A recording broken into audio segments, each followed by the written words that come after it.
सभी प्रिय विद्यार्थियों को ढेर सारा नमस्कार। मैं सेल मुकेश कुमार। जैसा कि आप यहाँ पे देख पा रहे होंगे, आज हम बात करने वाले हैं कि किस प्रकार आप नीट 2026 में जीरो से हीरो बन सकते हो। जी हाँ, बिल्कुल आप अवश्य बन सकते हो। आप में वो काबिलियत है और किस प्रकार आपको रणनीति फॉलो करनी है। क्योंकि देखो, मैं भी आपकी फेज से गुजरा हुआ इंसान हूं। जो अभी संघर्ष आप कर रहे हो वो मैंने किया है, लेकिन अभी आपको समझ में नहीं आ रहा होगा कि सिलेक्शन कैसे पाए, और यहाँ पे कोई ना कोई आपको गाइडेंस नहीं मिल रहा होगा। तो जो गाइडेंस मैं आपको बताने वाला हूं, जो टिप्स और ट्रिक मैं आपको बताने वाला हूं, क्योंकि मैं उनके जरिए यहाँ पे सक्सेसफुल हो चुका हूं, तो आप क्यों नहीं हो सकते।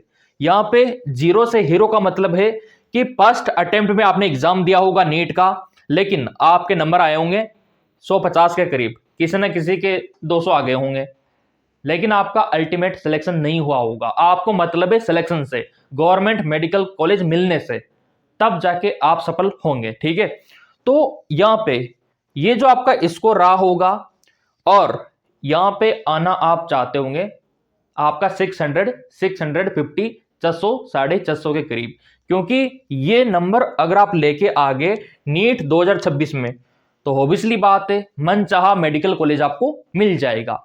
लेकिन उसके लिए करना क्या होगा, देखो मेरे प्रिय विद्यार्थियों, जो मैंने किया है, मेरा जो अभ्यास है, उसके अकॉर्डिंग मैं आपको बता रहा हूं कि किस प्रकार जीरो से हीरो का सफर हमने तय किया था।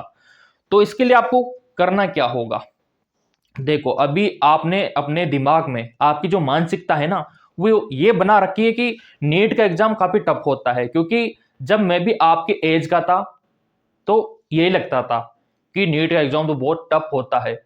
हमारे समाज में, हमारी सोसाइटी में ऐसा ही बना रखा है। लेकिन नीट का एग्जाम कुछ भी नहीं है। जब आप एमबीबीएस में आ जाओगे फर्स्ट ईयर में, तो आपको यही महसूस होगा जो मेरे को हुआ था। ठीक है, अभी प्रेजेंट टाइम पे क्या है, 3 बुक है, ये देखो आप, ये मैंने पढ़ी है। ठीक है, ये बुक आप देख सकते हो, पतली पतली सी बुक है, अभी तो कुछ भी नहीं लगती है। क्योंकि एमबीबीएस में जब मैं पढ़ाई कर रहा था, इतना सारा बुक, इतना सारा बुक, और अभी तो अगर आप पीसीबी का देखोगे, इतना सा बुक, इतना सा ही है आपका। तो वही आपको कवर अप करना है, और एमबीबीएस में जाने के बाद तो इतना पढ़ना पड़ता है।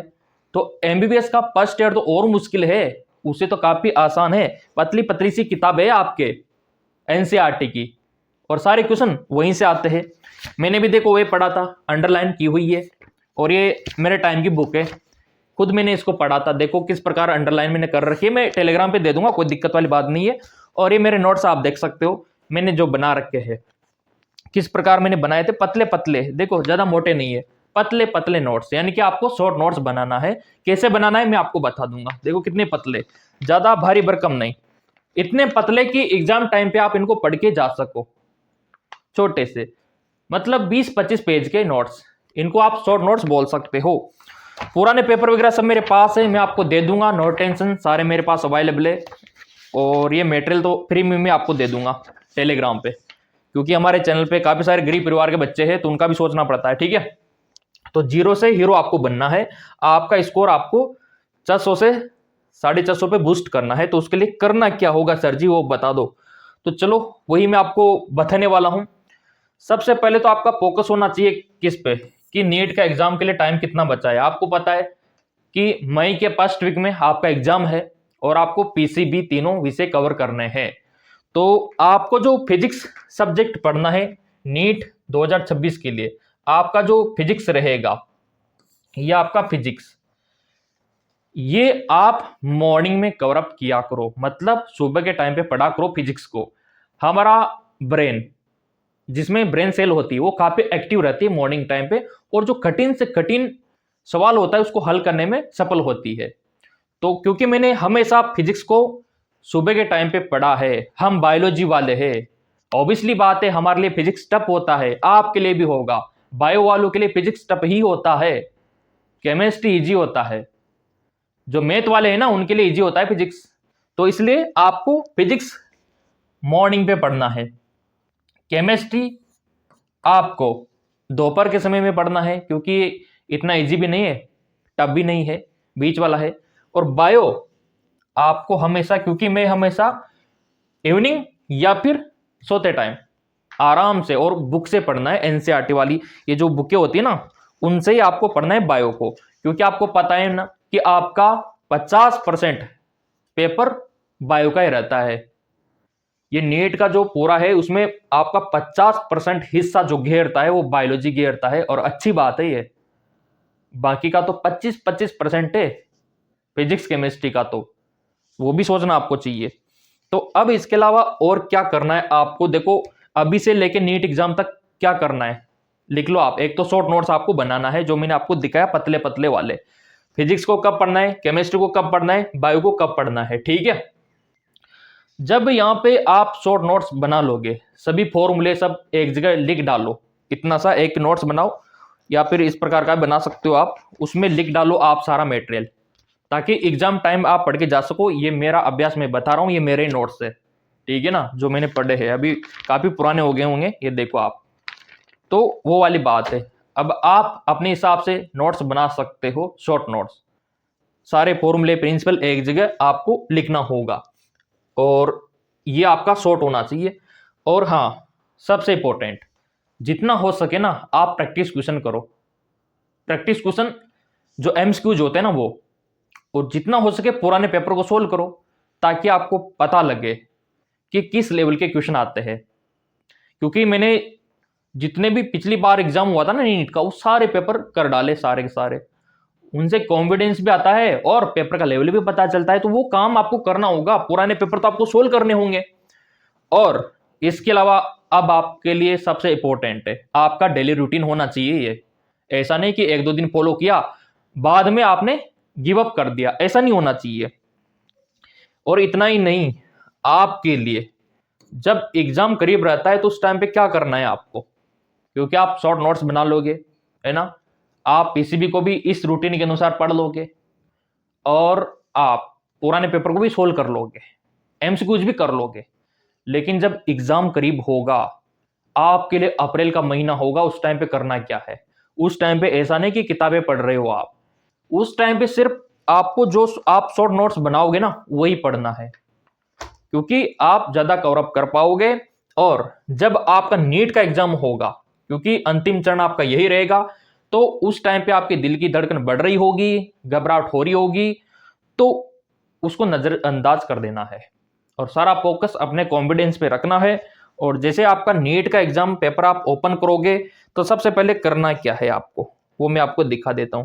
सबसे पहले आपको क्या करना है, सबसे पहले जो आपको करना होगा, यहां पे मैं आपको दिखा देता हूं। यहां पे सबसे पहले तो आपको बायोलॉजी हल करना है पेपर में। क्या करना है, बायोलॉजी को हल करना है।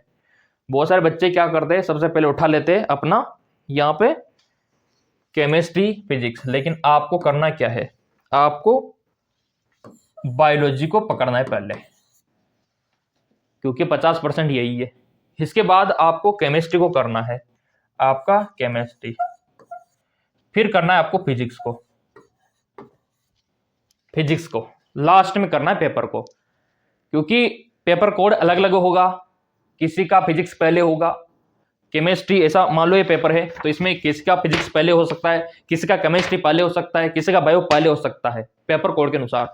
तो अगर आपका पहले फिजिक्स आ गया तो आपको लास्ट में जाना है जहां पे बायो है, क्योंकि बायो ही आपको पहले करना है। बहुत सारे बच्चे ऐसे होते हैं, और फर्स्ट अटेम्प्ट में यही गलती हमने की थी, पहले हमारे फिजिक्स था तो उसको हल करने में लग गए हम, तो कहां से स्कोर प्राप्त होगा।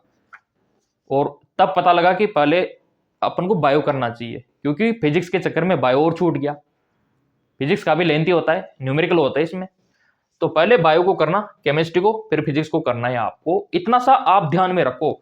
और ऐसा नहीं कि 8-10 घंटे पढ़ने वालों का सिलेक्शन होता है ना, अगर आप कम भी पढ़ोगे लेकिन अच्छा पढ़ोगे ना तो आपका हो जाएगा, कोई दिक्कत ही नहीं है।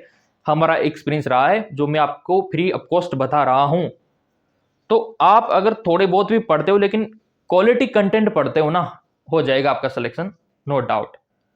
और कुछ नहीं है, पतली पतली 3 किताबें है, कर लोगे आप। क्योंकि जब आप में इतनी हिम्मत आ गई कि एमबीबीएस करना है, इतनी सारी बुक आपको फर्स्ट ईयर में पढ़नी है, तो ये तो कुछ भी नहीं है मटेरियल आपके लिए। हैंड रिटन नोट्स हमारे टेलीग्राम पे आपको मिल जाएंगे। जो विद्यार्थी तैयारी करना चाहते हैं उनके लिए नया बैच भी स्टार्ट है, चाहो तो आप वो ज्वाइन कर सकते हो। किस प्रकार करना है, तरीका मैं आपको बता देता हूं, कौन सा मेथड आपके लिए रहने वाला है। तो अगर आप यहां पे देखोगे तो मेथड आपके लिए जो रहेगा ऑनलाइन का, वो रहेगा आपके लिए गूगल प्ले स्टोर पे आपको जाना है। ये गूगल प्ले स्टोर आपका आईफोन में भी रहता है, एंड्रॉयड में भी रहता है, पीसी में भी रहता है play store. MKS academy app आपको डाउनलोड कर लेना है, ये वाला मोबाइल नंबर से लॉगिन होना है। होम पे भी आपको दिख जाएगा वैसे तो ये नीट वाला ये कोर्स लाइव कोर्स है, ये ज्वाइन करके सब कुछ आप पा सकते हो। इसमें हर एक मटेरियल आपको मिल जाएगा, कुछ भी पैसा नहीं, इधर देखो आप, ना मात्र पैसा। इतना तो आप ब्रेकफास्ट में चाय पानी में खर्च कर देते होंगे, तो अपने करियर के ऊपर भी खर्च कर सकते हो, इतना सा तो ज़्यादा है। ये तो मतलब आपका जो सर्विस चार्ज होता है वही है, बाकी सब फ्री है, इसमें कुछ ऐसा नहीं है ना। इतना सा तो आप वहन कर सकते हो।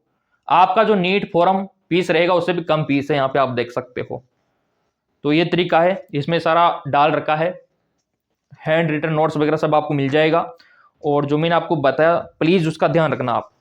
सो मेरे प्रिय विद्यार्थियों, आपको करना क्या है, एक तो आपको अपना शॉर्ट नोट्स यहाँ पे बनाना है, ठीक है, आपका शॉर्ट नोट्स, और एमसीक्यूज आपको करना है, ठीक है, पीवाईक्यू आपको करना है। और इसके अलावा जो मैंने आपको रूटीन के बारे में बताया वो रूटीन आपको फॉलो करना है। एग्जाम का जो बताया मैंने कैसे आपको देना है वो आपको याद रखना है। बाकी एमसीक्यूज वगैरह पुराने पेपर वगैरह सब टेलीग्राम पे अवेलेबल मैं करवा दूंगा जिन्होंने ज्वाइन कर रखा होगा। इसके अलावा कुछ और हेल्प चाहिए तो आप बता सकते हो, मैं आपके साथ हूँ। और आप अगर पहली बार एग्जाम दे रहे हैं तो भी आपके लिए इंपॉर्टेंट है। अगर आप दे चुके हैं, फर्स्ट सेकंड आपका अटेम्प्ट है, थर्ड अटेम्प्ट है, तो भी आपके लिए यह काफी इंपॉर्टेंट है। कुछ डाउट रह गया हो तो आप कमेंट करके पूछ सकते हो। चैनल आपका है, सब्सक्राइब कर रखा होगा तो हर एक अपडेट आपको टाइम टू टाइम मिलता रहेगा। धन्यवाद।